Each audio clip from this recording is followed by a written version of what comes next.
Thank you very much. Roger? Those of you who attended last year may remember that it was about a 3.5-hour marathon. This year it will be approximately 4 hours and 57 minutes. It was terrible last year. But anyway, I would like to welcome distinguished guests, Mayor Maloof.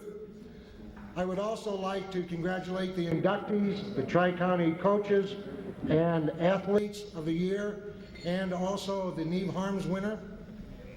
You all deserve a great thank you from the Board of Directors for making this Hall of Fame so successful. But I would also like to ask the Hall of Fame board members to rise to be recognized, please. There's a few of you out there.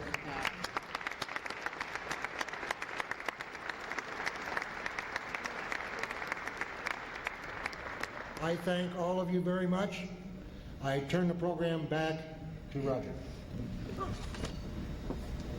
Good job as always, Dr. Higgins. And now it's my pleasure to introduce to you a man who never let food go to his head. One look at Dirk McGinnis and you can tell where it has gone.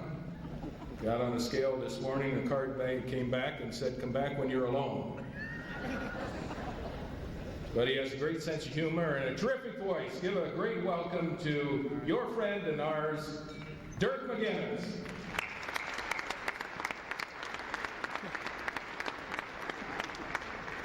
Thank you very much, Roger. You're a piece of work, that's for sure. Royce, where are you when I need you? I'd get a shot back there. It's always a pleasure to be invited to come to this event, sing a patriotic song. It's just a wonderful, wonderful thing that we do with this. There are so many good people in our community that have come to our community, stayed in our community, that bless us, and with their coming through the doors, as it were. And it's a great thing to be here and enjoy this evening with you. I'd like to do a couple things tonight.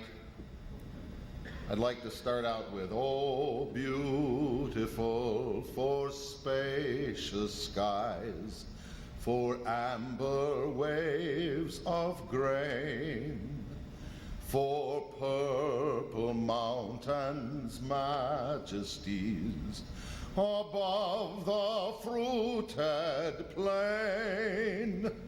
America, America, God shed his grace on thee, and crown thy good with brotherhood, from sea to shining sea." Now, if you would please stand and join me, and we'll sing "God Bless America." God bless America, land that I love. Stand beside her and guide her through the night with a light from above. From the mountains to the prairies, to the oceans white with foam, God bless America, my home, sweet home. God bless America, my home, sweet home. Yes.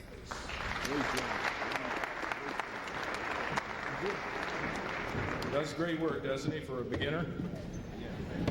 Now, as we prepare to break the bread of fellowship, let us prepare spiritually, or should I say companionship to be politically correct. Let us prepare spiritually for the food we are about to eat. For the invocation, here is Father Garden of the St. Edward's Catholic Church in Chillicothe. Father Garden.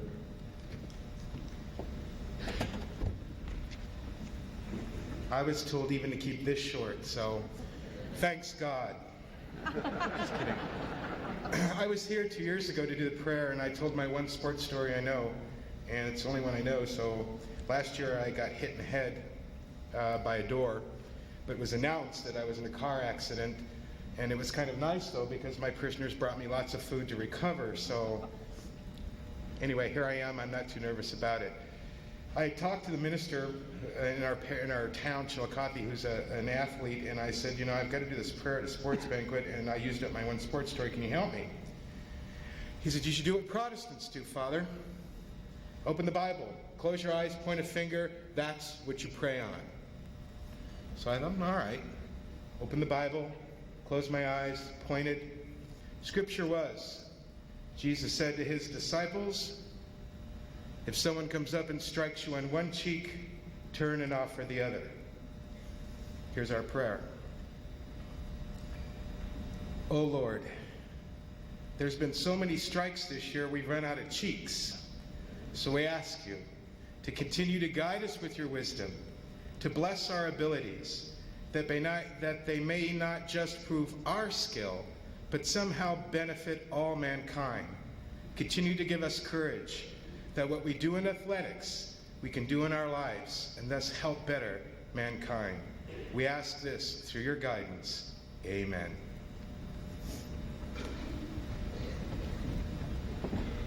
Thank you, Father Gordon. And now we'll have the evening meal. I've been advised that if for any reason you get up and leave your ticket on the table, because they will be around shortly to pick up the ticket as well. So if you have to leave for any reason, and we, of course, will all know what that reason is, leave the ticket on your table.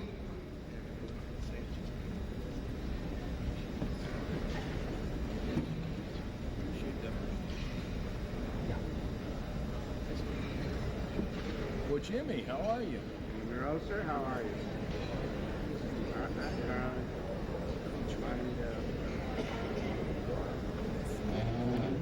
She's babysitting 3 grandkids.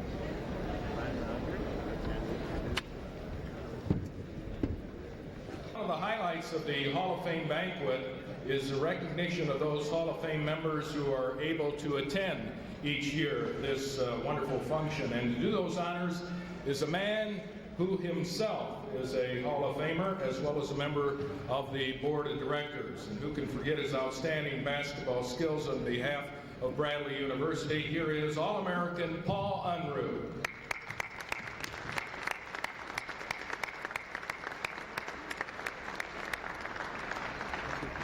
He was a lot faster on the court than he is this evening coming up here, but nonetheless. You'll be happy with this one, Mayor. We'll be out of here by 6:30. What time? 6:30. I didn't know I was supposed to fast break up to the mic here. This is a grand occasion, and it's nice. We really encourage the past inductees to attend, and normally we get quite a few of them, and we feel it's important to have them stand, and we don't make a big thing of it, but I like to think that the sports scene today, with the great teams that we have and the great individuals that continue to be produced in this Tri-County area, are pretty much spawned by the memories and the traditions that developed in the 30s and the 40s and the 50s and the 60s and on. They've got great memories, great things that they looked at when they were little kids, and they have great hopes and aspirations as they develop.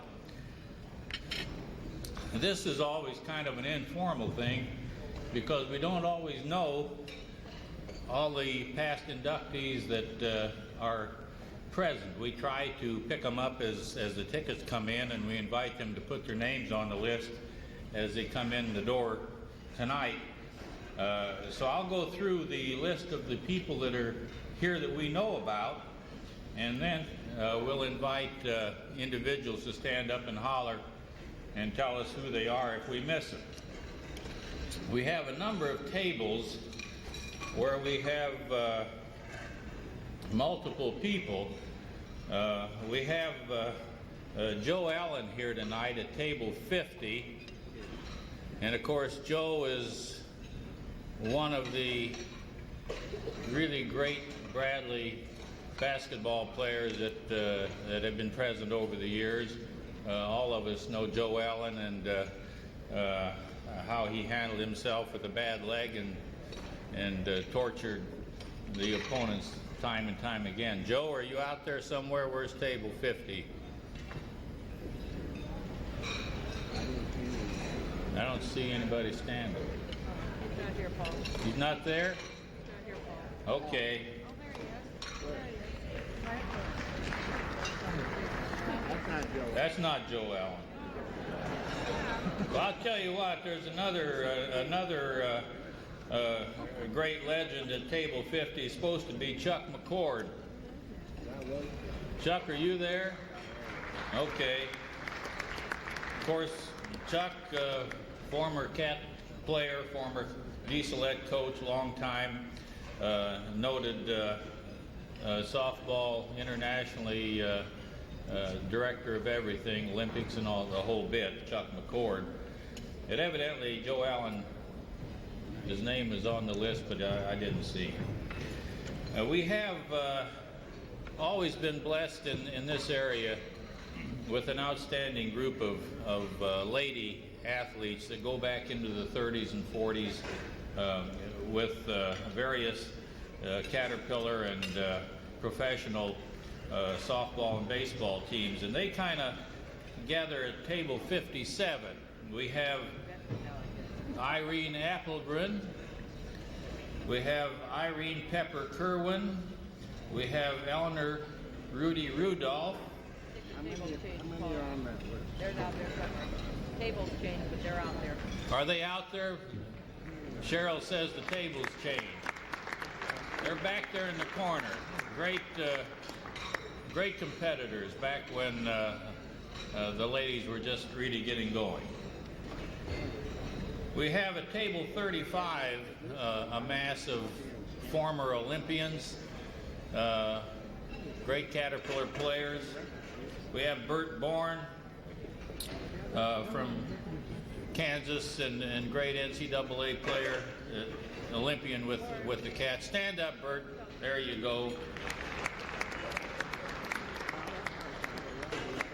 We have Frank McCabe and his brother Jim McCabe, and we have Chuck Wolf. All of them great Caterpillar performers, Olympians, wonderful assets to this community. At table 35, we have a special person in my eyes. He was my teammate, special friend back in the days when Bradley was #1 and winning games all over the country against the best there was. Mike Shinakis is here. Great Bradley player. Table 35.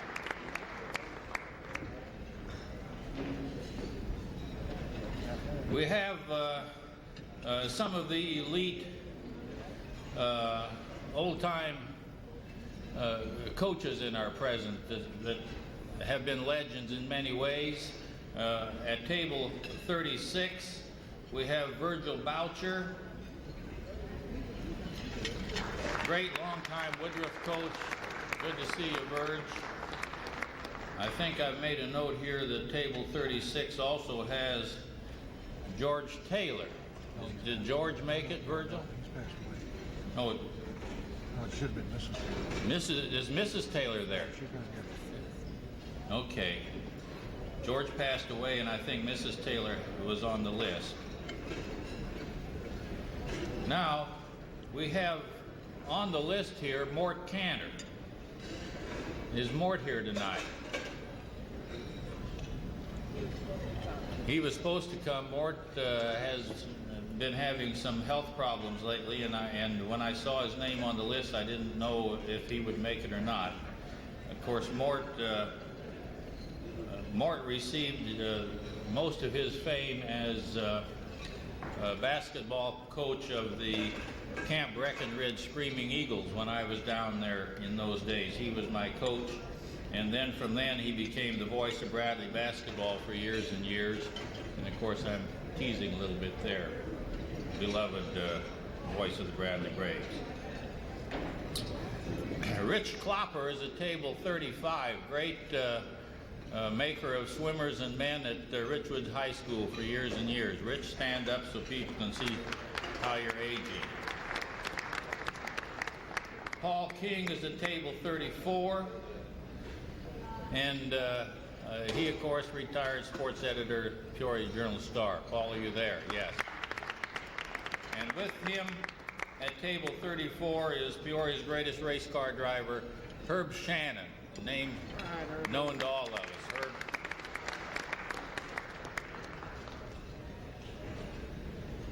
At table 50, along with Chuck McCord, is Gabby Kinnear, former great cat, dieselette. Good to see you here tonight, Gabby. At the head table, over there, aging gracefully, is one of Peoria's famous and renowned jump shot artists from the left side, Don Matthews, great player, teacher, coach. Nice of you to be here.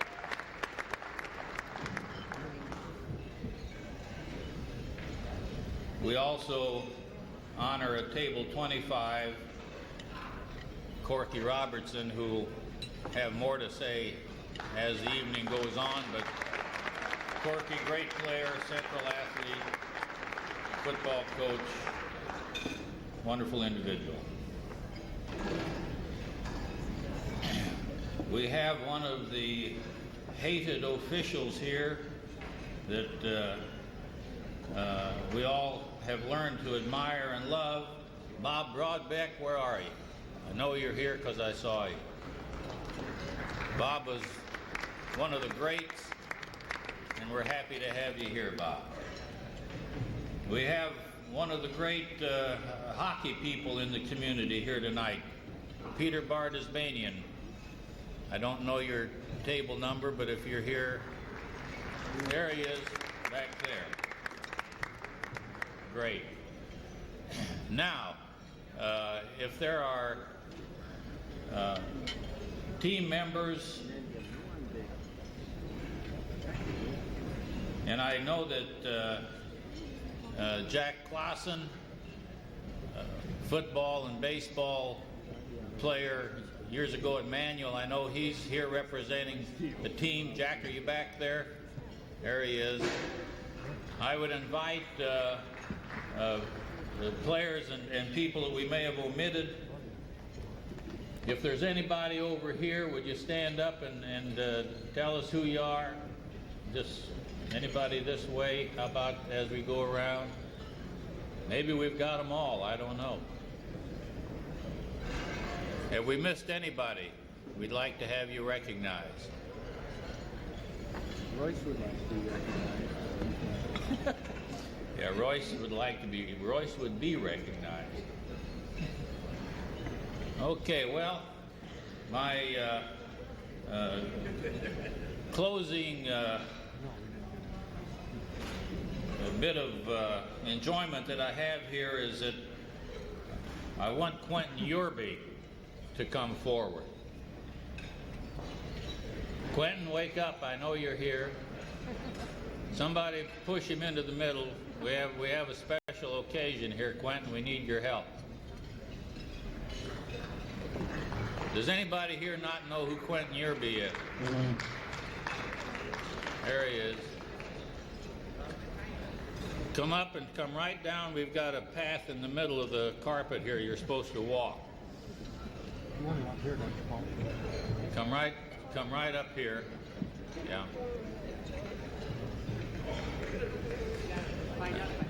Turn left.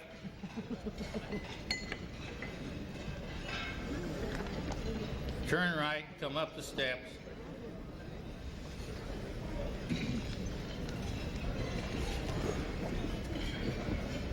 I'd like to introduce you to President Mike Higgins here. Quentin, Mike, take over.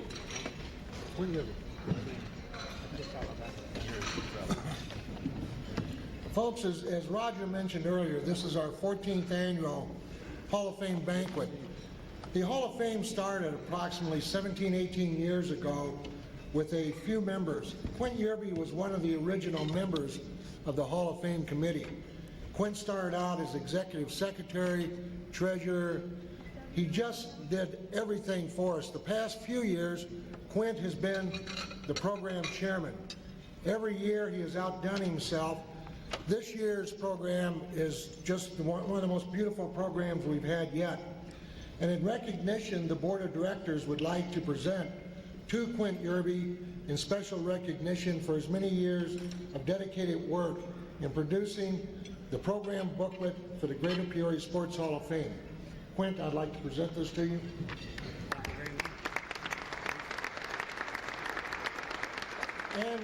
And also, thank you, and also a gift certificate for his wife and himself, Marion, for an excursion with the Peoria Park District Vagabond Tours. Marion, as many of you know, is Quint's right arm person, and she is just a great pusher behind Quint. And without Quint, our Greater Peoria Sports Hall of Fame would never be where it is today, nor would our program be. Again, Quint Yerby, thank you very much. Thank you.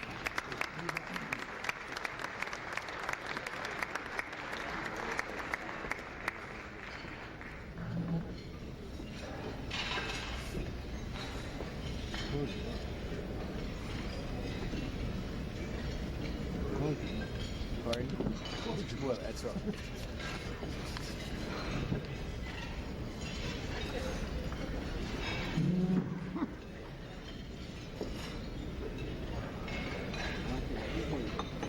Braves is with us tonight. Rob, where are you? Would you stand up? Ladies and gentlemen, let's give Rob and Coach Mo and the Bradley University Braves a big round of applause for a great season and a great tournament coming up. Good job.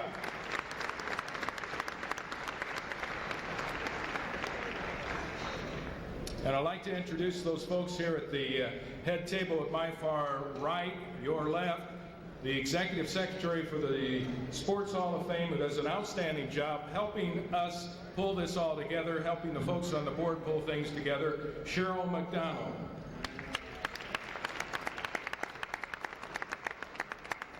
Speaking of the Bradley Braves, one of their avid fans, a guy who loves to sit on in the front row at the Civic Arena and talk the officials as well they deserve during the games, our illustrious Mayor Jim Maloof.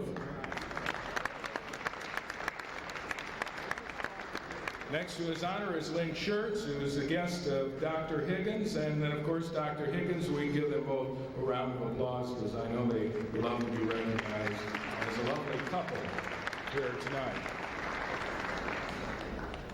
What are you doing up here? Okay, I appreciate it. And at my left is my lovely wife Nancy, and next to her is Don Matthews. And actually, as I indicated last year, we had a terrible time with the speakers, and the board of directors got together and decided to do something about it this year, short of violence. And in the place of violence, we have, you can't see it, but the speakers will see it. We have a light here, and Don is the official timekeeper. So if anybody goes over time, he's going to turn on the light. There's the switch, hold that up. And if any of you think any of the speakers are going over time, give him the technical sign. And if the light doesn't work, we do have a trap door that's been especially installed here. The light is working, so shut up. I usually work alone, Don. And next to Don is Barbell, Dean of Students at Woodruff High School, a great tennis player, won 12 titles in tennis here in the area. Nice round of applause for her. Okay, time now for recognition of the 1994 Tri-County Sports Figures of the Year Awards, beginning with the Female Coach of the Year. And if you turn to, you all have programs, if you turn to the last 2 pages of your programs, you'll find the detailed descriptions of the people we're honoring tonight. And let me give you some of the highlights of the Female Coach of the Year, Cindy Clark. Thank you, Cindy. A graduate of Notre Dame, actually Bergen, Cindy, we know, was elated to return to coach the school's basketball team to his first appearance ever in the Class AA state finals. She ended the season with a super 24-5 record, winning the Galesburg sectional, the Limestone super sectional, as well as the Mid-State 6 conference. Cindy Clark, sure, you go ahead and applaud. Yeah. You bet. Cindy Clark was named the District Coach of the Year by the Illinois Basketball Coaches Association. After 6 years at Notre Dame, she has achieved a record of 109 victories and 58 losses. Great record. And in 9 years of coaching, that record is 156-93. And if that isn't enough, ladies and gentlemen, Cindy also coaches volleyball, achieving a record of 141 against 48 losses, and her volleyball team last year won a third consecutive Mid-State 6 title and third straight AA regional crown. Ladies and gentlemen, the 1994 Tri-County Female Coach of the Year, Cindy Clark.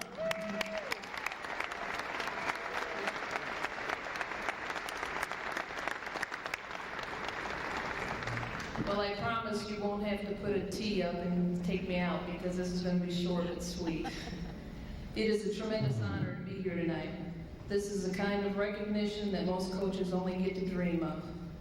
I'm not a speech maker, but a moment like this is a reason to reflect. The last 10 years have provided many rewards. It has been good to see women's athletics gain prestige in the eyes of the community. No one is surprised to see a female player at the top of the sports news on a given day, and that acceptance is very gratifying. It has been a pleasure to work with some tremendously talented young people over the years. Watching a good player become a better one, and knowing that maybe you had something to do with that growth is a great feeling. Oh, I'm nervous. The main reward of coaching, and all of you here listening to me know this, is that it is teaching. We've all taught kids the fundamentals, demonstrated techniques, drilled on strategies. But that old saying about once the game starts, anything can happen is true. We all want to win, and sometimes with great luck we succeed.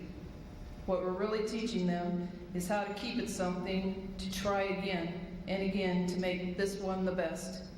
We're teaching them lessons that we hope will last long after the gym empties and the uniforms are put away. Many of you here in this room know the satisfaction of this particular kind of teaching. I would also like to thank my parents for the guidance, support, and love they have given me throughout my personal and professional years. Without them, I would not be here today. To my team that surprised me tonight, I have coached the last 10 years. Thanks for the great memories. I am grateful to be in this esteemed company and very thankful for this award. Thank you.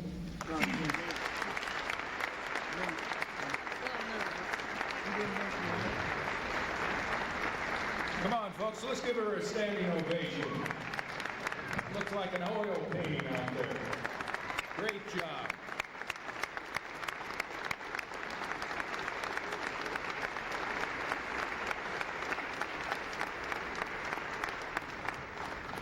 Thank you. And now for the Tri-County Male Coach of the Year. As your program states, ladies and gentlemen, Dick Van Syak ended his 45-year coaching career as few coaches are able to do.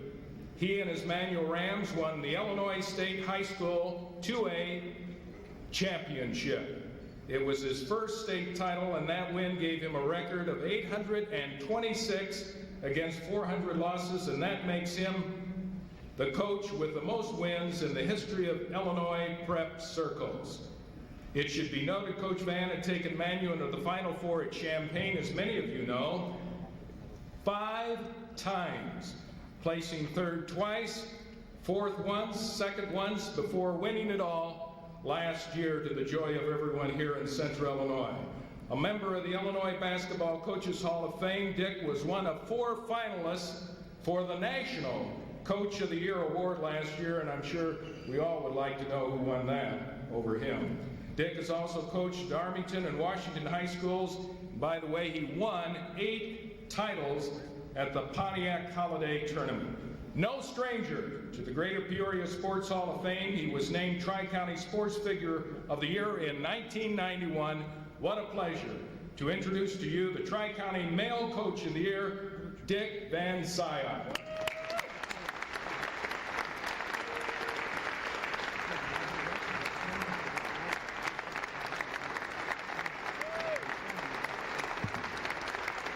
I want to thank the Peoria Sports Hall of Fame. I feel very humble standing up here.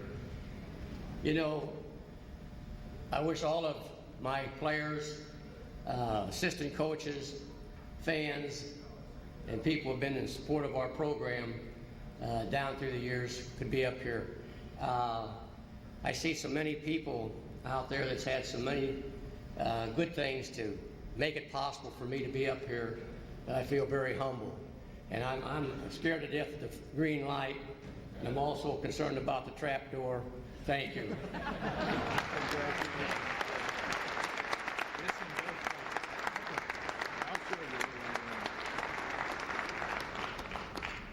Terrific. Introducing the 1994 Tri-County Female Athlete of the Year, Stephanie White of Notre Dame High School.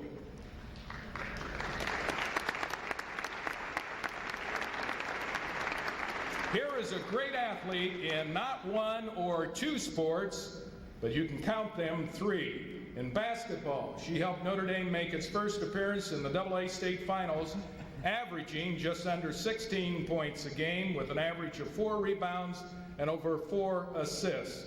She set a Notre Dame career scoring record with 1,524 points. And she was named the Journal Star's Player of the Year in Class AA and was also named First Team All-State by the Champaign News-Gazette and the Illinois Basketball Coaches Association. The Chicago Tribune placed her second, but what does the Tribune know? Stephanie was named to the Mid-State 6 All-Conference teams in volleyball and softball, as well as basketball. In softball, she was named All-American by Fast Pitch World Magazine. Here is the Female Athlete of the Year, Stephanie White.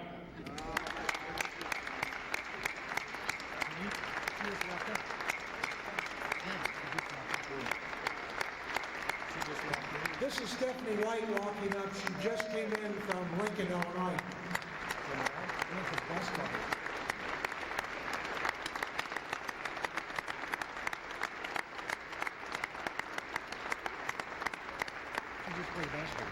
Now, Stephanie, just imagine the score is tied at 85 all, 1 second left on the clock. She just walked in, as a matter of fact, as Dr. Higgins pointed out.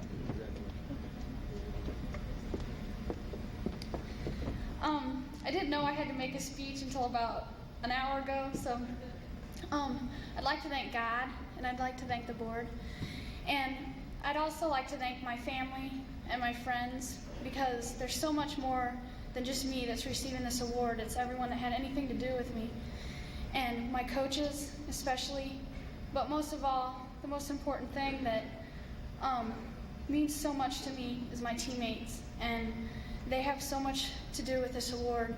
I'd like to thank them too. Thank you.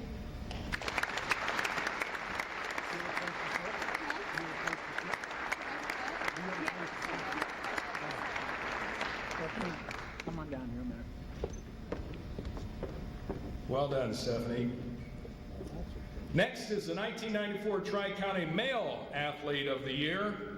Meet Brandon Hughes, who led the Rams last year to not only Coach Van's first state title, but Manuel's first since 1930. Here he is, Brandon Hughes.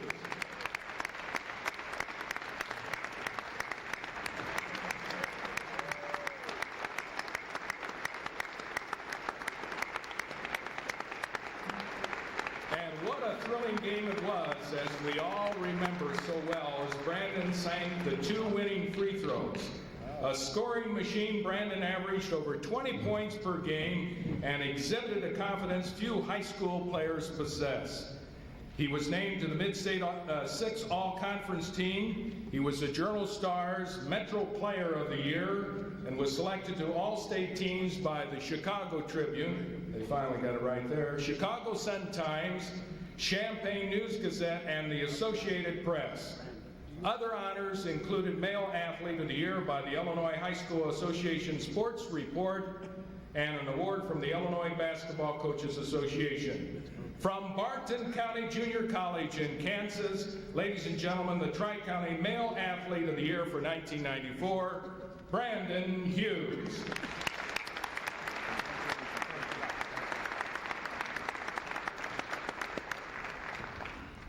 First of all, I'd like to thank God, because without him none of this would be possible.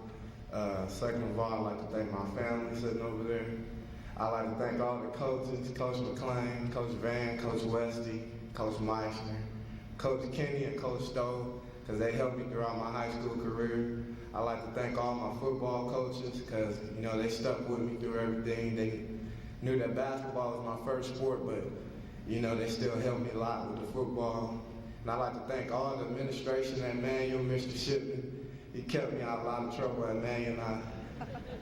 And I'm glad that he's here to see me accept this award, because without him, I'd have missed a lot of games, because I think I'd have been suspended from school. But he saved me. I probably set a record on detention hall hours. He knows that. But I thank him a lot. And that's about it. I'd like to thank the whole city of Peoria, and I'd like to thank the board for giving me this award.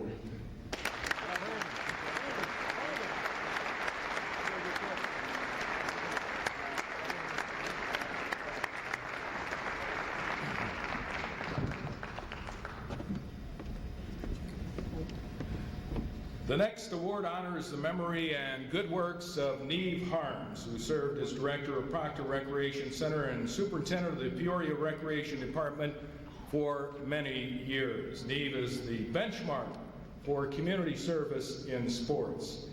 And like those who have received this honor previously, no one better deserves it and the recognition that comes with it than Bud Ruff, a name that is synonymous with electricity. For 43 years in Peoria, Bud has lit up this town with his volunteer contributions his entire life. He helped start the Peoria Youth Boys Basketball League. He's past president of the Peoria High Booster Club. He spearheaded the lighting of Woodruff Field and helped renovate that field of dreams for many young people in our community.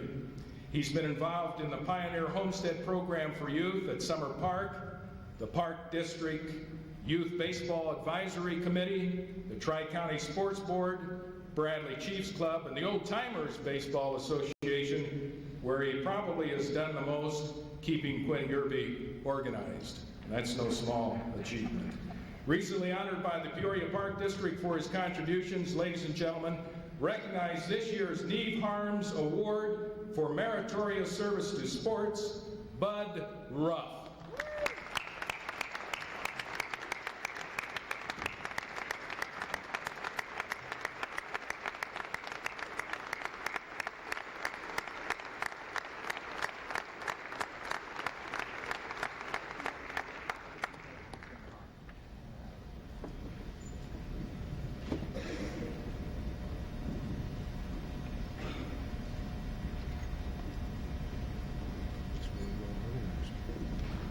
I'm sorry, Bud, your time is up.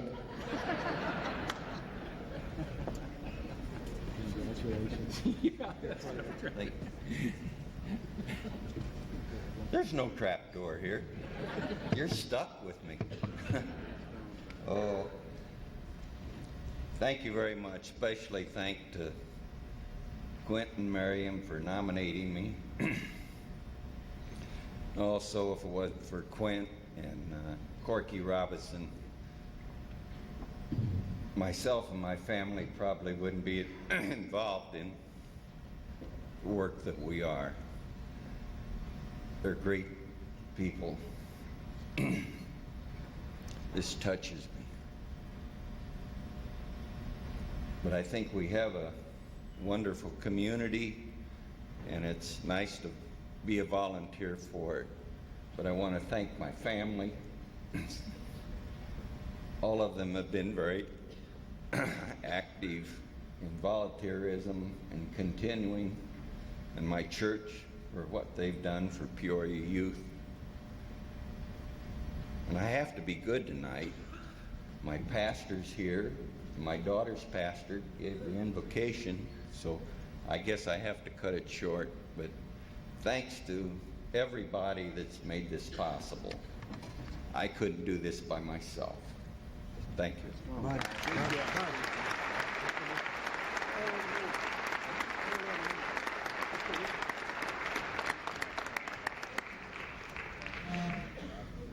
Well done, Bud. This year, the Greater Peoria Sports Hall of Fame is pleased to honor, with induction, 6 individuals and 3 outstanding high school teams.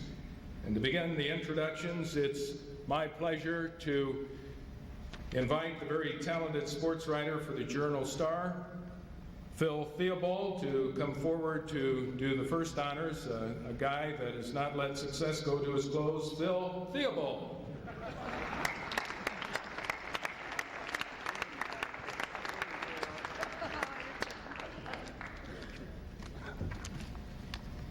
Thank you, Roger. We will have a trapdoor next year.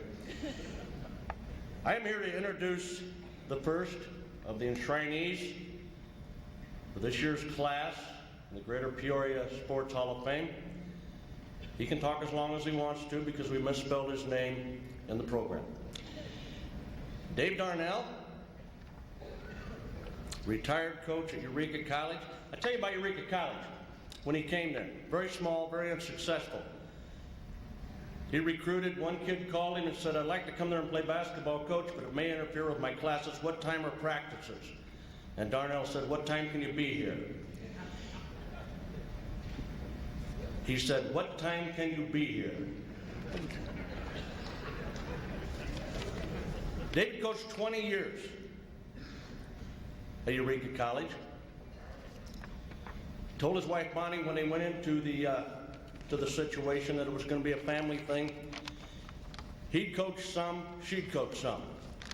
He coached the 383, she coached the 151. He ended his career with an NAIA Division II title. Quite an achievement for a school that's one of the smallest four-year institutions in the country. 3 years prior to that, he went to the NAIA 32 team tournament in Kansas City. Among the schools that didn't make it that year was Central Arkansas, had a guy named Pippin playing for him. Good fella, had a party after every win at his house. That's a lot of parties. And I'd like to welcome into the Greater Peoria Sports Hall of Fame, Mr. Dave Darnell.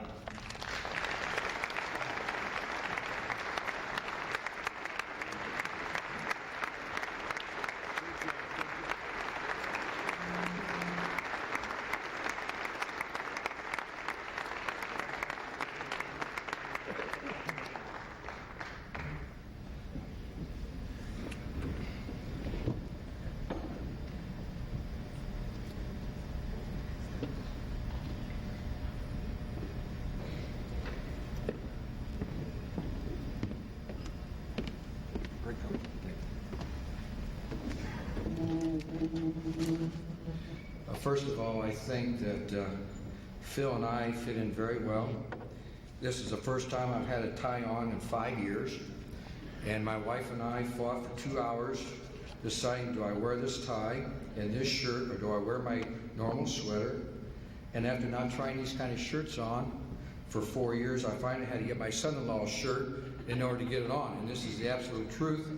We had a party at my house with 30 people before this, and most of them will tell you that this is true. I want to thank the Greater Peoria Sports Hall of Fame Committee for my selection into the Hall of Fame. Needless to say, myself and the rest of the inductees are tremendously thrilled. And for me to be able to go in to the Hall of Fame with someone like Dick, and to go in my first year of eligibility, is actually beyond any belief that I would ever have.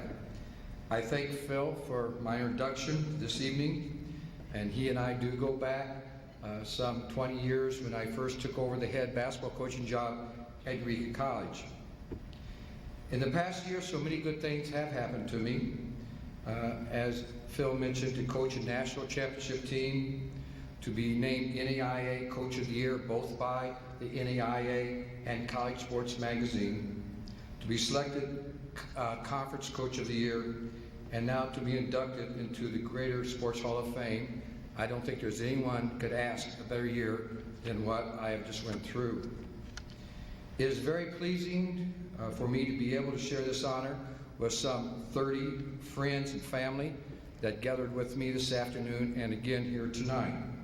Quite often, a few of these type of honors are made after the honoree is deceased, or members of the family or friends who follow a person's careers are no longer able to attend this kind of ceremony. So I'm very, very thankful that the Hall decided that this is a time for me to go in where I can share this with many of my family, my friends, and people who followed my progress over the last 30-some years of coaching, and we're all able to share this moment together. This does mean a lot to me, and I really do praise the committee to look upon people who they think that's willing and should be able to be inducted when they can share this kind of a moment with their families. I'm glad to share this evening with my family, my wife Bonnie, of course, who sacrificed so much during my 30 years, and I know Dick and other coaches and players know the same thing I'm talking about, that quite often our families seem to be second fiddle to our careers. To my daughter, Tira, and her husband, Brett, to my son, Derek, and his friend, Amy, and to my mother, Ola, which I'm very thankful that she was able to see this induction tonight. I'm equally happy that president of our college, at Eureka College, President Hearn, is able to join us, along with my personal friends, my camp coaches, a couple of my players and their parents, my childhood friend and his family, and the new head basketball coach at Eureka College, Dennis Dighton, are able to share this evening with us. This is a great moment. It's a great accomplishment for not only myself, but also for Eureka College. Sometimes when you're sitting in a little town like Eureka, and you're a very small college as we are, you wonder, do we really get the publicity? Do people really know who we are and where we are? And this does prove it tonight, that people do know where Eureka College is at. I've been very fortunate to be inducted in 2 other Hall of Fames, the Illinois State University Hall of Fame, even though I was not an athlete, and also to the Illinois Basketball Coaches Hall of Fame. But believe me, this is just as meaningful, and I'm as excited tonight as I've ever was for either one of those other. Not in my wildest dreams did I ever think that I would see a plaque of myself on the walls of the Civic Center. In fact, after I was notified, I called the center, and my wife and I went to look at it because I was so astonished that this might happen. And I wanted to make sure that I had the best picture possible. And it only took till the last week that we found that picture, believe me. You know, as I kind of look back at my career, I guess if one is able to endure long enough, good things will happen. And a coach is only as good as the people he or she surrounds himself with. And I have been very, very fortunate to surround myself with good people. My family, President Hearn, my coaching staff, my players, the parents of my players, friends, and my colleagues. As mentioned previously, we do have a get-together at my house after every home game. So you can see we've had many people pass through the halls of the Darnell home. And I think this is part of the reason that we've had success at Eureka College, because it's been a family affair. I do have only one regret, and that is that my father is not able to be here this evening to see this. He passed away my very first year of coaching some 30 years ago. But I'll never forget when I was a youngster. In fact, I was telling my mom just a few seconds ago that some of the names that they were talking about, the cat players, when I was very young and grew up in Normal Bloomington, I used to come over and watch the cat play Phillips 66. And it was great memories when I was probably 6, 7, 8 years old. But I used to always play and run around sporting events. But I remember my dad telling me that sports will never get you anywhere, only books. And I think that was an incentive for me to prove that I could do both. And this honor tonight is a proof of that. In closing, I would like to thank again my family, my friends, Eureka College for their support. And I do hope, Dad, that you're proud of me up there somewhere. I do thank God for giving me the opportunity to achieve such an honor. And this is one of the greatest days of my life and very unexpected. Thank you very much, and together we win.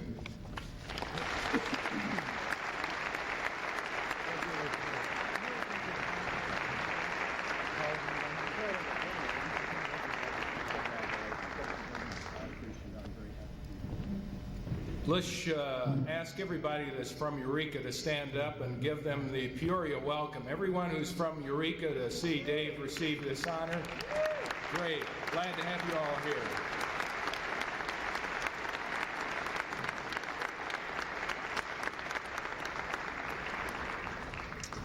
Well, we have another Phil for the next introduction. Phil Salzer, the great coach from Peoria High, and also a member of the board with the Greater Peoria Sports Hall of Fame. Phil, if you'll step forward, along with, you'll note that Phil is, for this presentation, which is very important, is wearing his racing helmet tonight. Phil Salzer.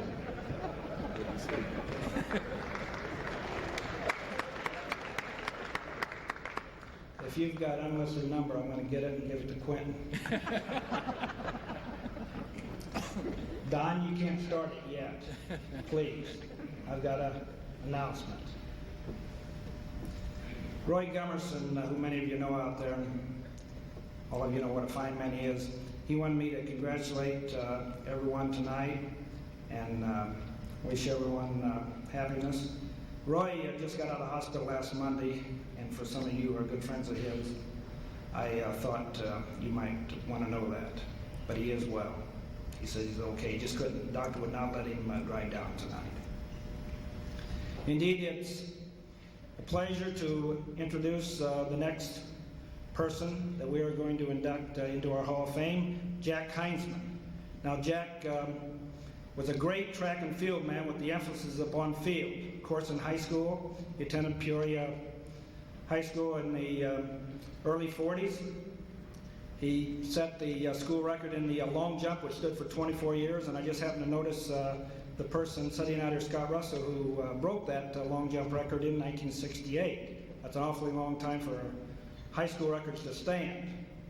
But Jack was better known, of course, as a high jumper. He became the premier high jumper, not only around our area, but nationwide, and then, of course, he became an international figure, and many of you can read those different meets that he won in his career. After graduating from high school, he entered the United States Navy. He participated in the Navy Olympics, and that's where I think he first became recognized on the international scene. Because of his loyalty to Peoria, he returned home. He actually turned down a couple scholarships, I know, at Ohio State and Texas, which were fine schools for track and field. But he attended Bradley, and he has, of course, remained very loyal to Peoria and Bradley. And I know he's proud of that, and I think we are too. Jack, while at Bradley, had a career that won for him in which he won many titles. And we also know that in one particular year, 1950, he was invited to numerous games throughout the nation. Not only did he get invited to these, but he usually competed very well, and he won many titles. In 1950, in reading about Jack, some of the different things that he did, he competed in a meet every month of the year except December. So he was really busy in 1950. But in 1951, he probably topped his career off with that winter when he won several meets, major meets, such as the Chicago Daily News Relays, which was the premier meet here in the Midwest. If anybody knows much about track and field, they had a great meet up there in Chicago. He went on to win the Melrose Games, that winner of 51 out in New York City at Madison Square Gardens. Also in 51, he went on to win the Evening Star meet there in Washington, D.C. He went up to Boston where he won the KC meet, and I think it was the night that he won that, there might have been some excitement in Boston. The Brinks robbery or something like that was going on. Maybe he can tell you a little bit about that. But he climaxed that year by winning the AAU, National AAU Indoor High Jump title. So Jack, had a very, very impressive career in track and field. In 1951, he never lost an indoor meet that he participated in. That spring, he was looking for great things, but unfortunately an injury laid him low. And as I've come to know him, I wonder if that injury hadn't taken him out in track and field, if he might have been on that Olympic team that so many other people from Peoria was on in 1952 that went to Helsinki. But I'm very happy tonight to introduce to you the next member of the Greater Peoria Sports Hall of Fame, Jumpin' Jack Heinzman.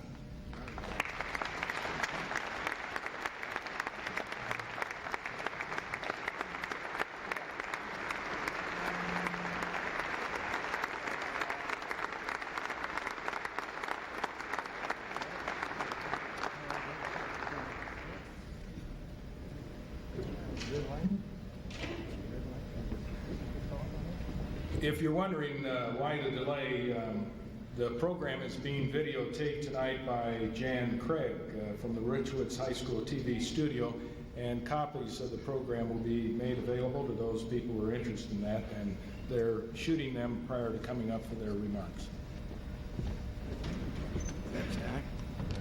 Congratulations.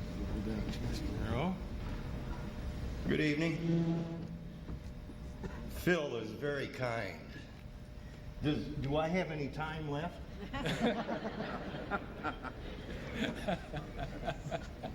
It's at a time like this when there's a lot of people you want to thank. Unfortunately, everybody I want to thank's dead. But if you'll bear with me, I'm going to thank them anyhow. And I'm sure each and every one of them will hear my thanks. I'd like to thank my dear mother and my father. I'd like to thank Dutch, Robbie, and Cecil Hewitt, who gave me 4 wonderful years at Bradley. Phil and I had breakfast the other morning, and Phil said, "Jack, what was the most memorable event in your athletic career?" Well, I'd never had that question asked of me before. Excuse me. And I thought for a minute, and he said, "Well, was it the national championships? What was it?" I said, "Phil, trophies, medals, plaques, prizes, gifts, they're wonderful. And they're appreciated. But they only mean something to the recipient." And I had the good fortune during my athletic career to meet 4 men who helped mold my personality in my youth. In 1949, we were staying at the Shamrock Hotel in Dublin, Ireland.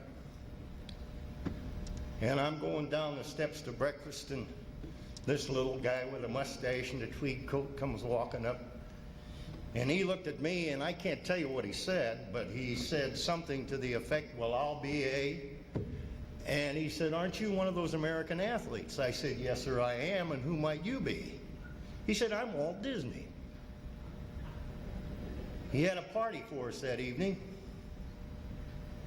and in my opinion, Walt Disney was the most complete man I ever met.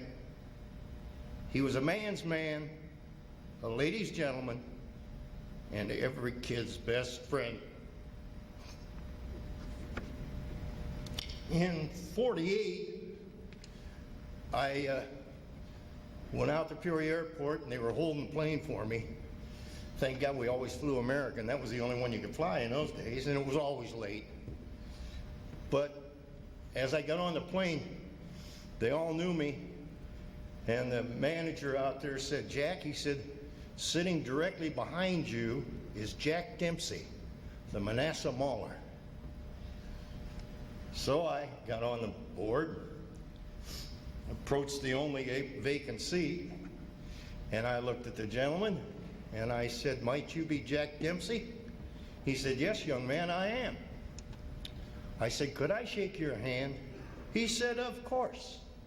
And he reached for my hand, and his manager sitting alongside of him grabbed his hand and said, "You can't do that." He says, "I'll do anything I want to do. Don't tell me what to do."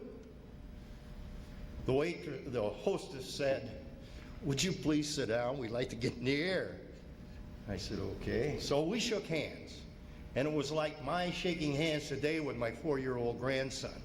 I never saw a hand that big in my life. As we got in the air, he reached around the corner and he tapped me.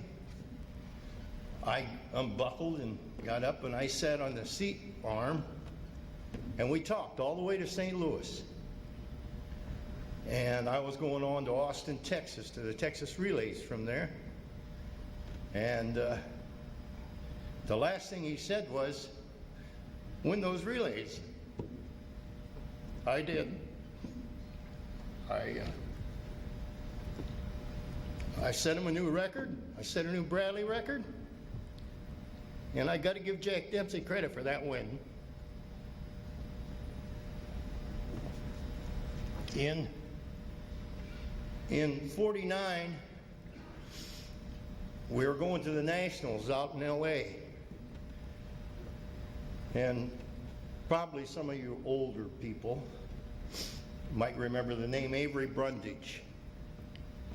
But Avery Brundage was the president of the National AAU.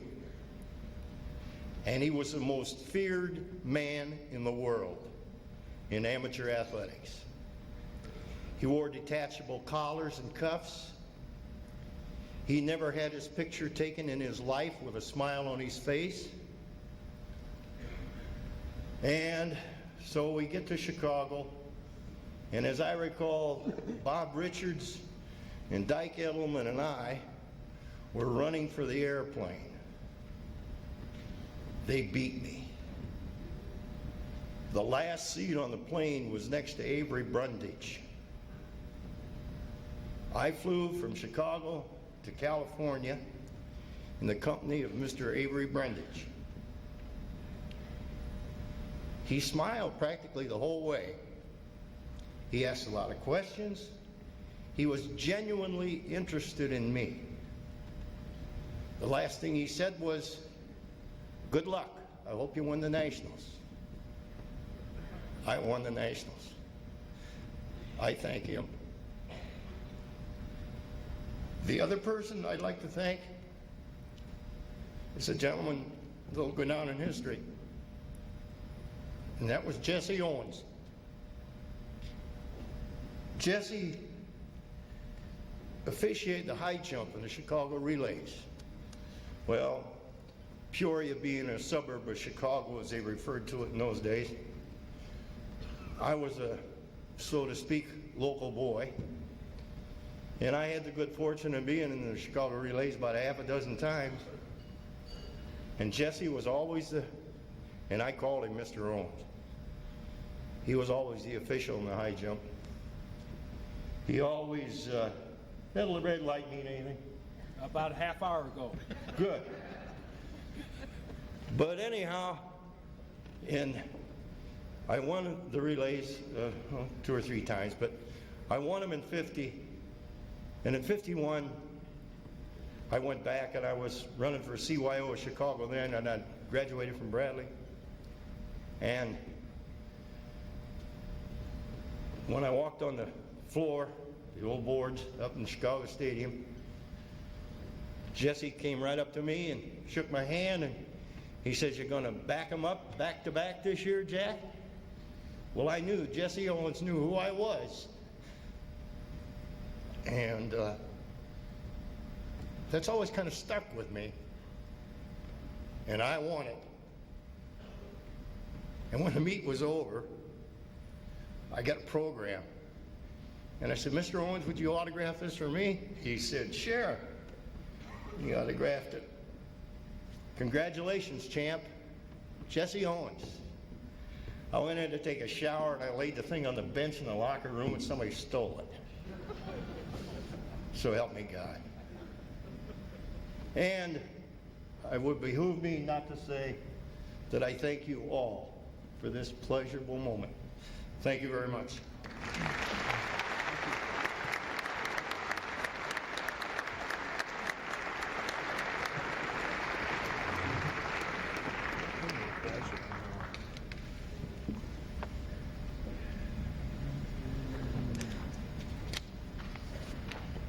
Thank you, Lee. I'm sorry, Jack. Great stories. You ought to write a book. Really, those are interesting stories.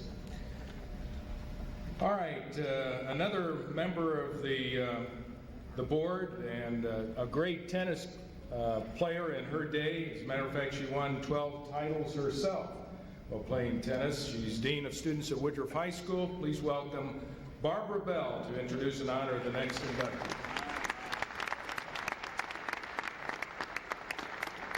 Good evening. This is a real pleasure for me tonight to introduce an outstanding tennis player who had a distinguished career both at Peoria High School and Bradley University. Because of his record at Bradley, and that included incidentally leading his team to a Missouri Valley Conference title in 1969, he was inducted into the Bradley Hall of Fame. He became a professional tennis player, and he traveled all over the world playing tournaments, and he was able to play in all of the major tournaments around the world that we know, including the Australian Open, the French Open, Wimbledon, and the US Open. His most memorable win was over Guillermo Vilas when he was ranked #1 in the world. He then went on to become one of the top playing teaching professionals in the country. And for 15 years, he won many singles and doubles tournaments in the United States. He has continued to teach and coach tennis, and he is presently general manager of the Queen City Racket and Fitness Club in Cincinnati, Ohio. Among his many accomplishments there, he has founded a tennis foundation for young people in the Cincinnati area and has raised over $100,000 for youth tennis in that area. He continues to play and obviously plays very well because for the last 15 years he is the #1 ranked player in Cincinnati. Ladies and gentlemen, it is a great pleasure for me to introduce a young man who I was able to watch play and who is probably the best tennis player to ever come out of Peoria, Illinois. Please welcome Mr. Bill Lofgren.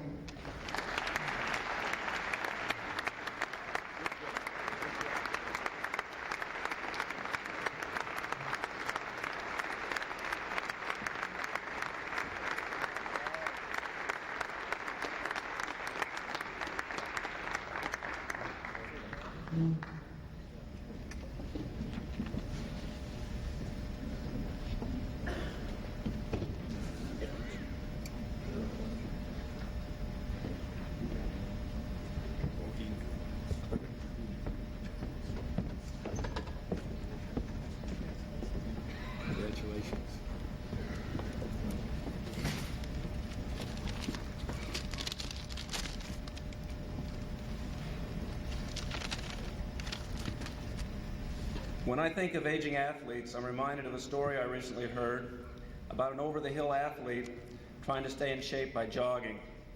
He comes across a little frog that tells him, "If you kiss me, I'll turn into a beautiful fairy princess."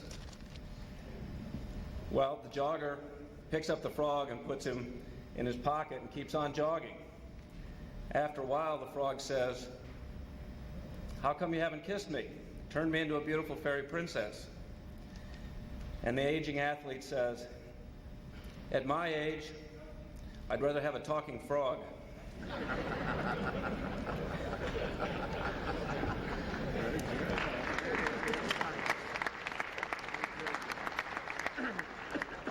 Well, there are a lot of things that I can't do anymore also. I can't serve a tennis ball 130 miles an hour anymore. I can't run for 4.5 hours on the red clay in Europe. But when I could play tennis, it took me all over the world. In one 3-week period, I went from Chicago to Washington to Paris to Johannesburg, back to Paris, on to Helsinki, Frankfurt, and ended up playing a small tournament in Miami. I'm proud of our team's accomplishments at Central and at Bradley. I'm glad I had the chance to play at the US Open in Wimbledon. But I still love the game, and I still love to compete. So now the crowds have grown smaller, the venue's less exciting, but I still enjoy hitting the ball. So now I play in specialty tournaments. Next week in Cincinnati, I'm playing in a tournament, and the name of it's the Clydesdale Open. This is a charity doubles event, and the idea is that the combined weight of the participants has to be 4 1/4. I saw Dave Holden, Dave Umbarger, and a few other of my teammates in the audience tonight, and I think I'll have my choice of partners. And you have to remember always, of course, that in doubles, the secret to winning tennis is picking your partners carefully.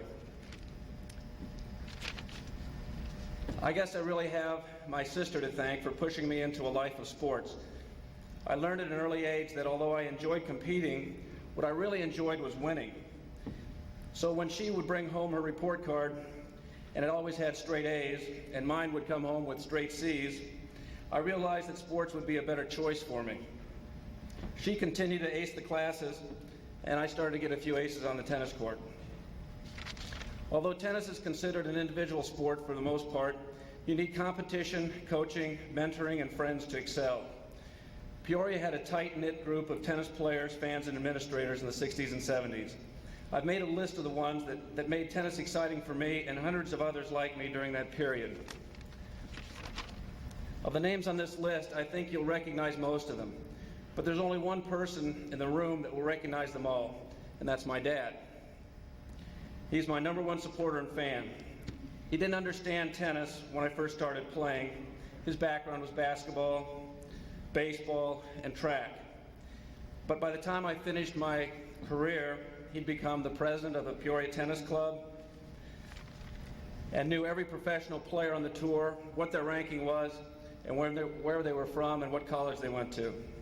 I'm sorry my mother couldn't be here tonight to enjoy this with my father, but I am glad my sons are here to have something to be proud of their old man for. I hope you'll enjoy hearing these names and remembering the people that made Peoria tennis exciting for so many of us 20 years ago. In no particular order, but with sincere appreciation, here are the names: Mike Gepner, Dick Salzenstein, Greg Fulford, Ross Canterbury, Bob Raynette, Doug Ivers, the Zumwalts and the Holdens, Carly Wilson, Don Ashley, Henry Huber, Dave Umbarger, Chip Kellogg, Cecil Rigg, Carol Baymiller, Steve Shaw, Bob Davis, Alice Luthien, Bill Tim, Vance Parkhurst, Lorraine Bartis-Banian, Henry Stuffing, Andy Schauer and Tim Shea, Jim Farnham, Lance Hudgens, John Amoni, Ted Fleming, Dennis Crawford, Jim Kennedy, Brad Taburin, Billy Jewell, Don Vermeil, and last but not least, Tom Coker and John Deal. I want to thank these people for being friends, for being coaches and mentors, and thank you very much for this honor.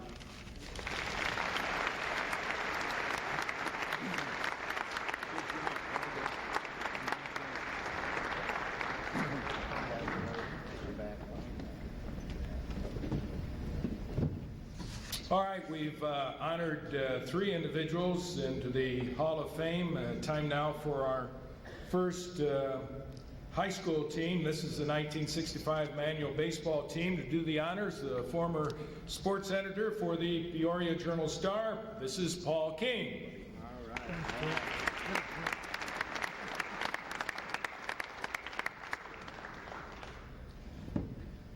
Eddie Stonebach's second state championship team, the 1965 Manual team, which is sitting in roughly over there, brought a baseball to the auditorium tonight.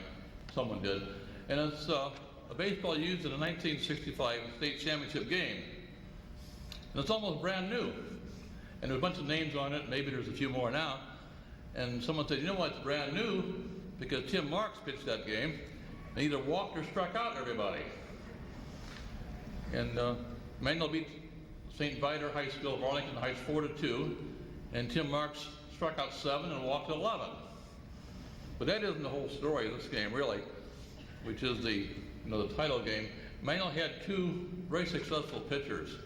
Al Smith, who went on, was over there, went on to play basketball at Bradley, had a brilliant career, had a long career in the ABA, and played first base and pitched for Manuel, and he was 9-1.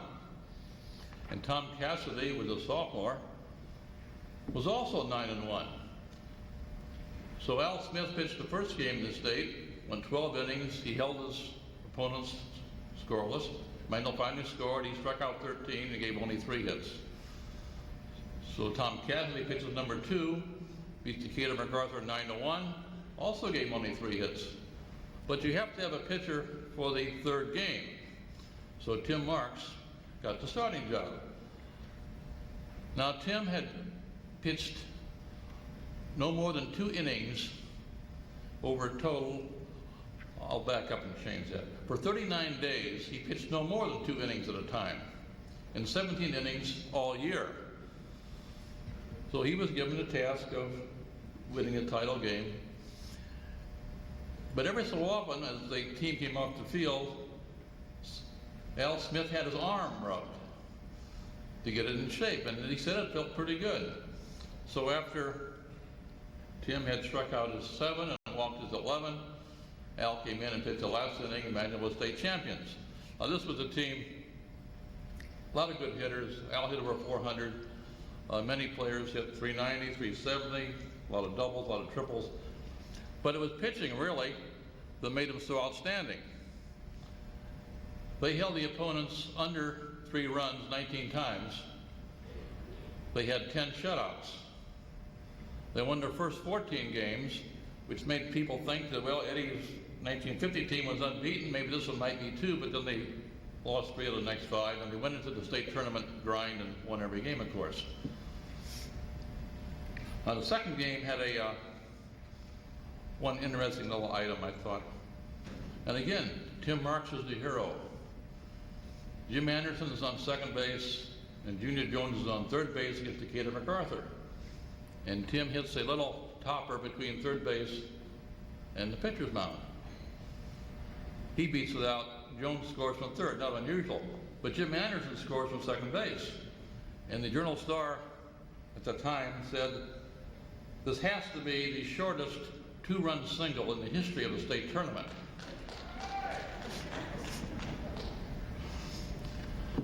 So this was one of Manuel's great teams. Manuel won another state championship in 1968. All these players were gone. This team finished 25-3. And assistant coach Ted Brewington, who's sitting over there, will come up and introduce the players one by one. So Ted, is all yours.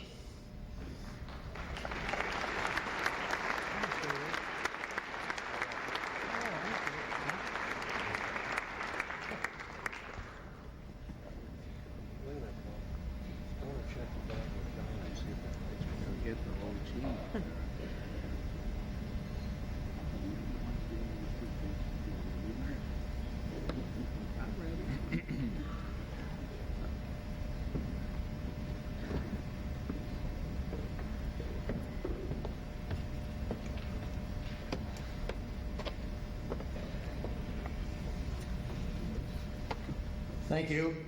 On behalf of the 1965 state baseball champions from Manual High School and the Ed Stonebach family, I would like to thank the Greater Peoria Sports Hall of Fame Committee for this honor tonight. I would like also to recognize and share this event with my wife Barb, my daughter Mindy, and her friend Brian, my son Brian, and his friend Amanda. And I would also like the Ed Stonebach family to rise over there and receive your applause.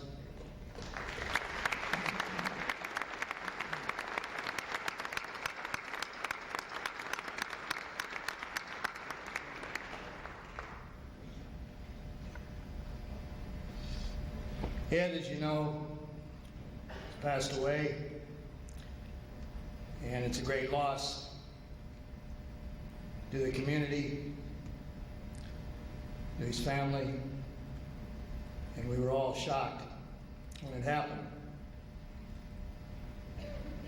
I've been in this scheme about 38 years, and Ed was a master at teaching baseball. And as you talk to these guys that'll be up here tonight receiving their awards, I think they'll attest to that.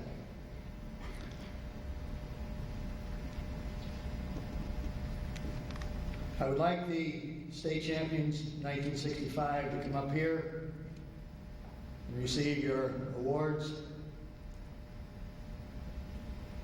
this time.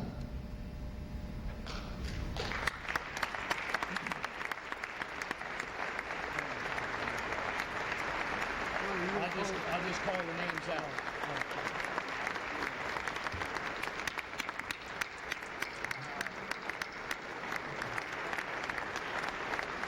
Just stand in line and step forward when your name's called.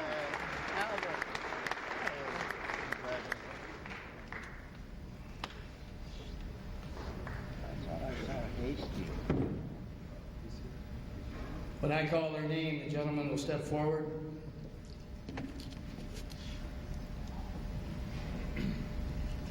Larry Davis.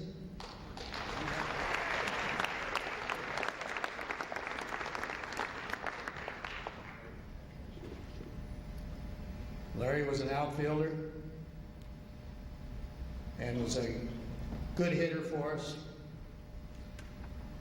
Drove in a lot of RBIs, played left field, played some right field. Anywhere we need him, he'd fill in. Ron Fry, center fielder. I really never saw a baseball hit over this young man's head. He could track him down with the best of them. Junior Jones, second baseman, shortstop. I didn't recognize Junior tonight until he was put on a little weight. I don't think he's quite as quick as he used to be, but this man can fly. If you, those of you who saw this state tournament in the Lane game, Lane Tech, and I think at that time they had about 5,000 boys to draw from. We went 12 innings, and we had a tremendous collision that started this whole thing. We had a junior put down a bunt and wound up on first base, and we wound up scoring 2 runs to break that ball game open and won it in 12 innings. Al Smith.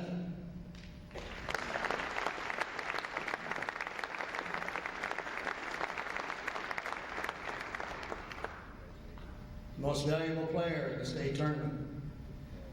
In my book, most valuable everything. Again, Al could do it all. And you know, you need somebody to take over and win the ball game single-handedly. In baseball, it's kind of hard. But if ever there was a man, this is a man right here that did it. He made one play. And I remember Ed turning to me and he said, "Did you see what I saw?" It was runners on first and third. And we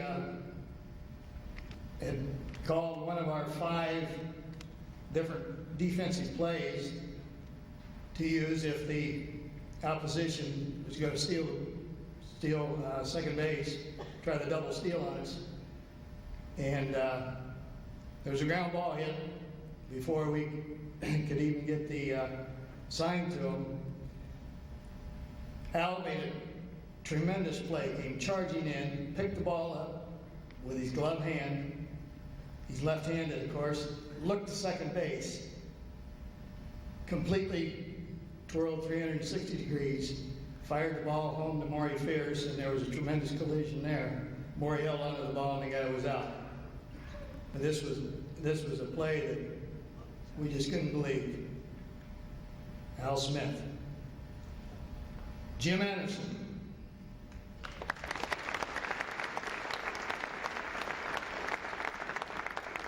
Jim Anderson played in the outfield for us. He played some first base. Was a good hitter. And you got to have people to fill in and get the job done every day. And Jim was this kind of a ball player. Jim got the ball, he would get the key hit. When we needed an out, he'd make the out, make the good out. Good defensive play, good arm. Again, left-handed. You know, Ed always had a soft spot in his heart for a left-hander because he said you can never win ball games without some left-handers. And if you go back through the years, Ed always had one, preferably two left-handed pitchers. He always had a left-handed first baseman that he could use. I called them Stonyisms. Ed liked to call them fundamentals. He didn't like me to call them. Ed had Stonyisms of baseball. And it's too bad he didn't write a book about it. Because some of the big leaguers today could take a lesson in Stonyisms, fundamentals. Maury Fierce.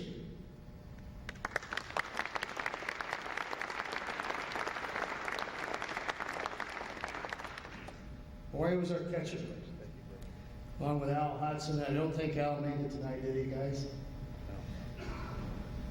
Maury was our catcher. And again, one of the key positions that Ed always looked for.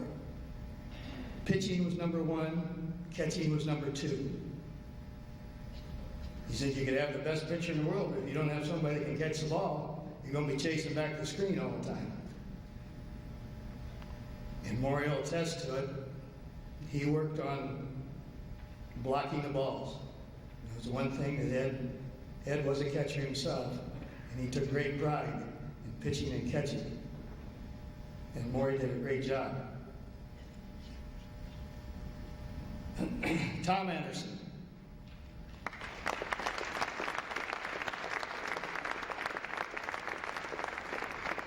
Tom, again, was an outfielder, utility man, and could fill in wherever we might need him. Very important part of any championship ball club.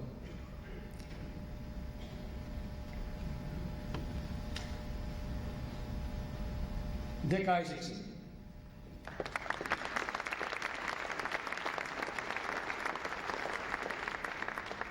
Dick, again, was an outfielder, could play first base, could pitch a little relief, utility, and we get the job done whenever you needed it. If you needed somebody to make the sacrifice, bunt the man over, get a key hit here and there, Ike was the man. Tom Cassidy.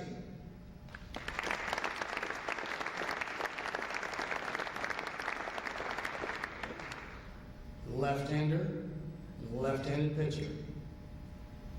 We had 9-1. Is that it, Tom? That year? 9-1 that year. Tom could spot the ball. You'd hold your glove up, and Tom could hit it. And he could throw his fastball, he could throw his curveball, and his changeup. He knew exactly where it was going. He didn't throw real hard, he wasn't 90 miles an hour, but he did frustrate hitters.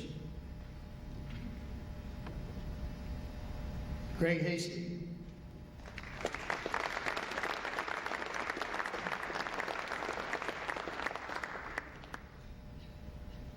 Greg played shortstop, third base, hard-nosed, loved to play football on the baseball field. If you went into third base, or you went into second base, you better be ready to slide. Greg was a good hitter, knew the game real well, and was a real leader on the field. another one of Stoney's kind of ball players. In fact, all these guys, you don't see a whole lot of them up here. We didn't have that many on the ball club. But they were Stoney's kind of players. They played the game of baseball the way it should be played. Tim Marks.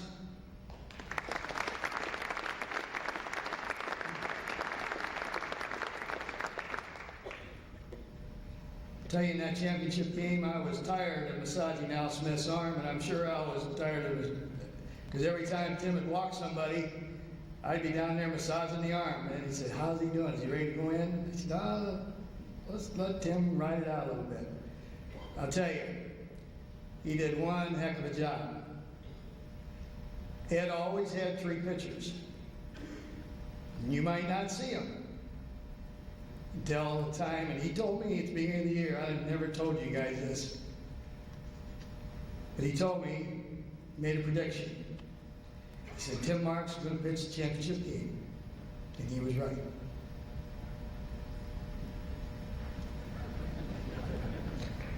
Al had to relieve him, but Tim, for only 17 innings pitched all year long, and I think he won one other game. Did one great job. One great job. Bob Navarro.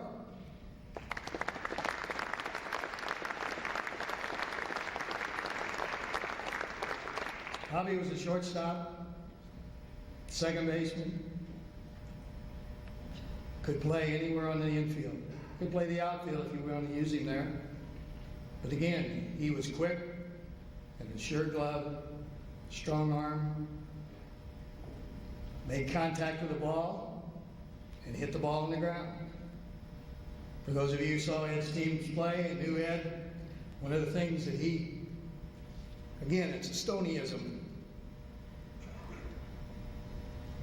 And there were many laps run out there at Russell Field for hitting what Ed called a can of corn.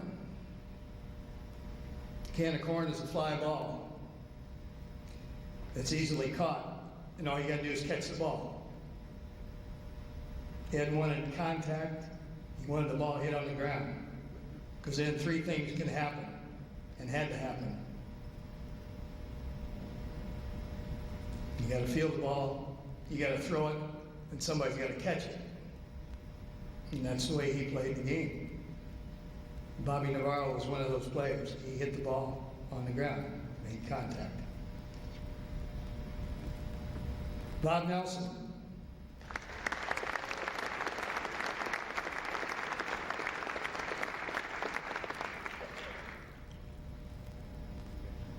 Bob played third base.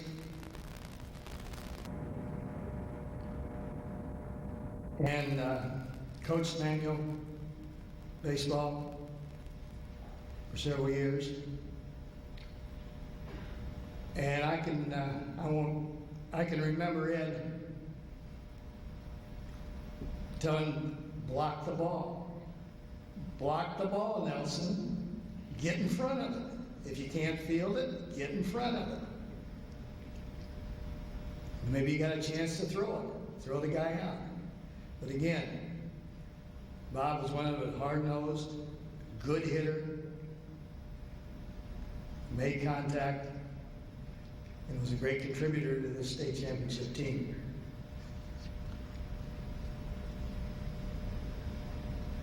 Now, who we missing? Oh, Bobby White. Yeah, Bob White.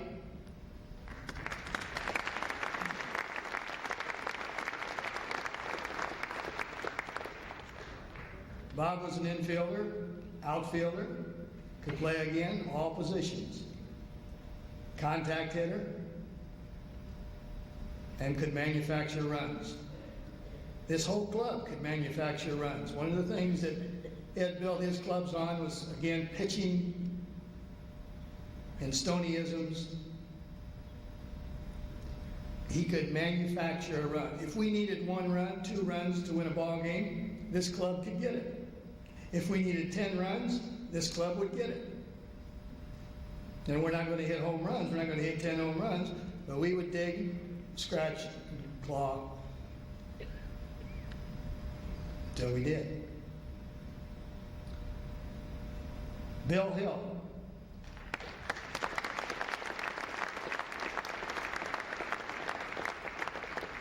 Bill was a student teacher and was an assistant for us. Did a good job. Bill's now a dean out at Limestone. But I'm sure Bill and I are right about the same age. We certainly learned a lot under Ed. I spent 6 years under him. Bill was there, I think, 1 year, did his student teaching. But Bill would handle the bullpen duties, and certainly was someone that we needed, and Ed, even though sometimes he didn't say so, thought a whole lot of and did a good job. Now representing and accepting Ed's award, representing Benny Stonebach and the Stonebach family is Tom Stonebach.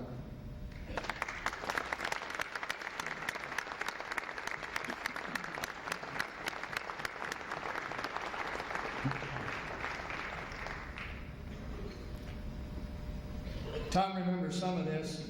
He was a bat boy at the time. But I'd just like to say, through the years, I was very fortunate to be involved as a player and as a coach under some great coaches. John Thiel, Dick Van Syak, John Wilkinson, Kenny Heinrichs, Ed Stonebach.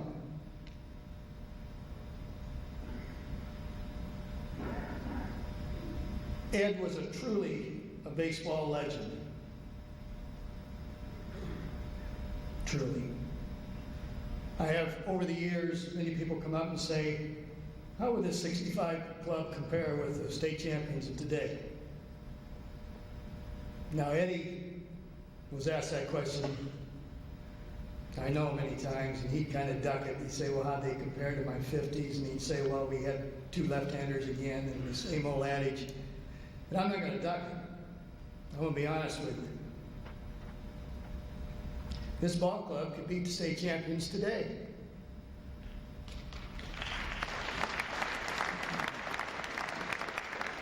That's how good they were.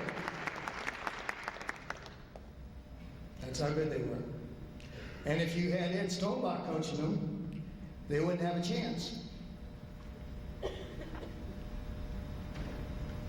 In fact, in my opinion,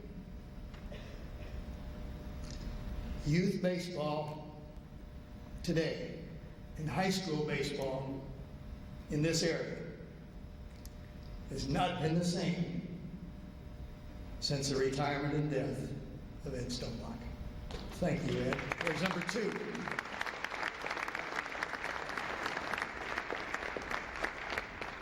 Good job. He wants you down there.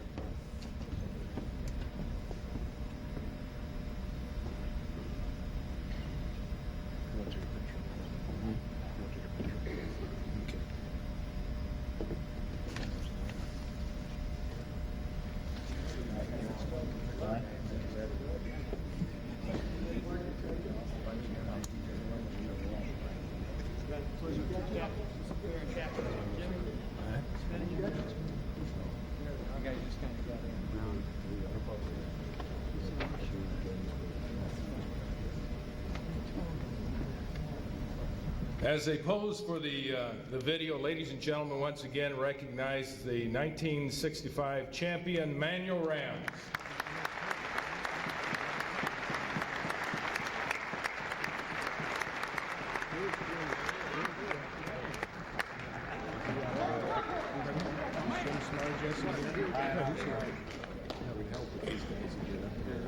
That is still right. I don't see Jim. I'll just call for him.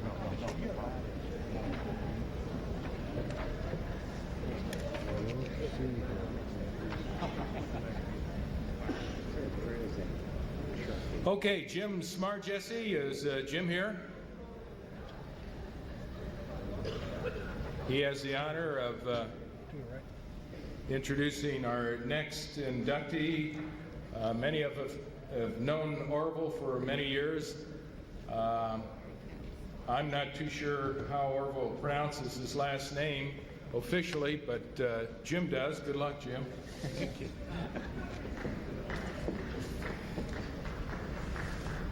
This evening I've been given the honor of introducing a very unique individual who has made significant contributions not only to this community, but seemingly wherever he has lived or visited. Time provided for this introduction permits one to merely touch the surface of Orville Nordruff's, there it is, administrative athletic accomplishments. His high moral and ethical standards, coupled with a great sense of humor and willingness to help others, are a few reasons for his being the recipient of numerous awards and honors. To mention a few, he is a member, Bradley University's Hall of Fame. He's a member of the Illinois Basketball Coaches Hall of Fame. He's a past president of the Missouri Valley Conference. He was once chairman, Bradley University Faculty Athletic Committee, serving as a voting representative to the NCAA. He's past president of the Peoria Officials Association, and he was one of the founding fathers of this Greater Peoria Sports Hall of Fame. The list goes on and on. His officiating proficiency, for which he is being honored this evening, began when he was a high school student at Chillicothe. Umpiring a grade school softball game started an officiating career that continued for 50 years and included an approximate number of 5,000 contests. This could be one or both, maybe, state records. Levels of competition included your YMCA, Park District, Church League, grade school, high school, college, semi-pro. And for the most part, this was in basketball and football. He also worked in the Illinois High School Association's Sweet 16 tournament 5 times. We remind you, he started when there were laces on the basketball. He also started when a score had been made in basketball. Stop the game and let's go to the center of the court and jump the ball to, again, start the game. Stipends he received were sometimes $1, sometimes nothing. Of course, the fees increased over the years. So audience, will you please receive a great leader in education, athletics, and service organizations, Mr. Orville Nordruff.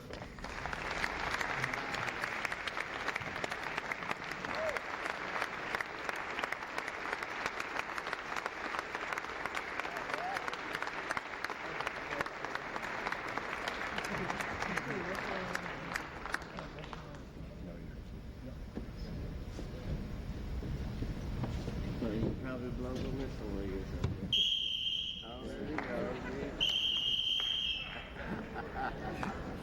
go. Doesn't have as much juice behind it, though. Yeah, yeah. That was a weak whistle, Orville. Thank you, Jim, very much. Doc, thank you.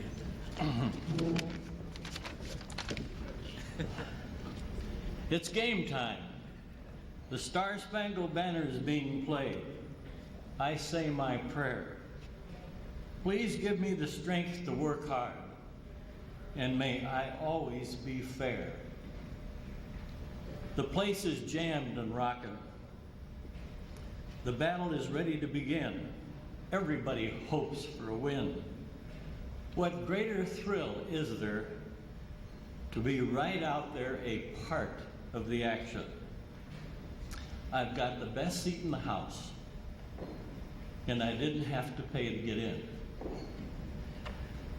It was great to work a big game. Pressure? You bet. Nervous? Yes. But I'm excited, and I feel exactly the very same this very moment. Scared, but thrilled. Thank you, Jim, very much for your introduction. That is the nicest thing you've ever said to me. Used to work for Jim once in a while, and I'm humbled by this honor. Art Holst called me just before I came down here, congratulating me and wishing that he could be here.